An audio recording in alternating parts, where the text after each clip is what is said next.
சும்மா ஏதாச்சும் பேசிகிட்டு இருக்காதே வாய்க்கு வந்ததெல்லாம். ஒரு நாள் ஆஃபீஸில் வந்து பாரு, எவ்வளோ வேலை இருக்குன்னு தெரியும். சும்மா ஏதாச்சும் பேசிக்கிட்டு. நீ வீட்டில் சும்மா தானே இருப்ப, உனக்கு என்ன கவலை? என்னது சும்மா இருக்கேனா?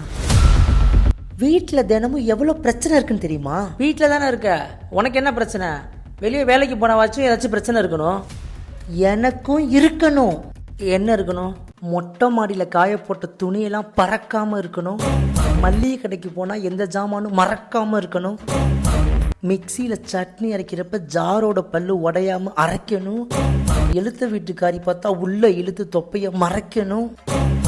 வாசலை கூட்டி சுத்தமாக கோலம் போடணும்.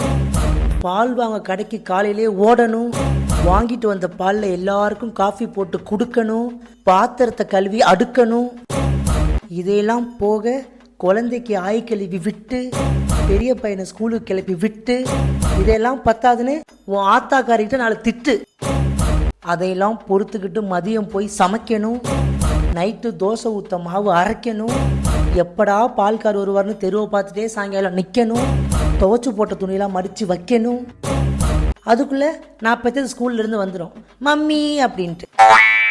அதுக்கு தனியாக ஸ்நாக்ஸ் பண்ணி கொடுக்கணும். அடைச்சிக்கிட்டா தண்ணி கொடுக்கணும்.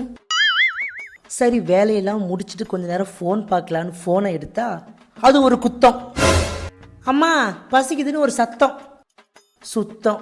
சரின்னு போய் இட்லியை ஊற்றி வச்சுட்டு அதுக்கு தேங்காய் சட்னி அரைச்சிட்டு இதையெல்லாம் சாக்கா வச்சு ஆத்தாக்காரி 5 நிமிஷம் முறைச்சிட்டு, இப்படி காலையில் ஆய்வு வர நேரத்துலேருந்து நைட்டு பேய் வர நேரம் வரைக்கும் ஒரே அழுக்கு நைட்டியோட உட்கார நேரம் இல்லாமல் வேலை பார்த்துக்கிட்டு இருக்க.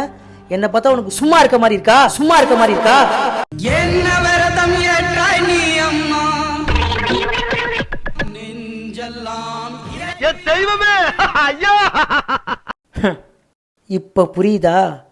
வேலை முடிஞ்சு வீட்டுக்கு வந்ததும் என்னாடி சாப்பாடு அப்படின்னு சட்டியை திறந்து பார்க்குறியே. ஒரு நாள் ஹவுஸ் ஒய்ஃபா இருந்து பார்க்குறியா?